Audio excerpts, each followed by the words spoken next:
Yung musical, is that something you're also looking into? Parang, Yes! Actually po, ito, share ko lang po yung mga naging experiences ko nitong mga nakaraang taon, nakaraang buwan. Meron pong nag-inquire sa amin na gumawa daw po ako, na mag-audition po ako for Miss Saigon off-Broadway. Off-Broadway. Kumbaga, hindi po siya mismo doon sa, sa main Broadway. Naganapin po siya sa White Plains yata kasi parang 20th or 40th anniversary ng isang theater po doon sa White Plains, New York. So pinapag-audition po ako for the role of Kim. Tapos nag-send po ako ng mga materials and all.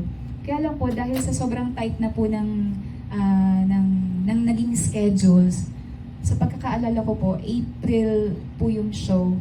And then mga January to Feb pa lang po ako nakakapag-audition. That time din po, yung mga US visas ko po, hindi okay, hindi ayos. For example, yung working visa ko po, hindi naman ako pwedeng mag-work sa ibang company. So, kailangan parang applyin ako ng bago. Tapos yung tourist visa ko naman po, na-expire na rin po. And it takes ilang months so po to apply for that po, no? Kaya hindi, parang sabi namin, it's not meant to be.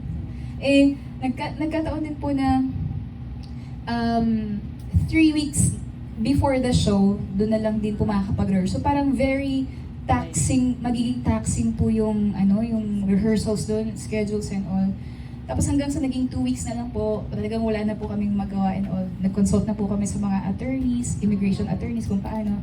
But hindi po nag-push through lahat. So, masabi po namin na siguro it's not meant to be pa.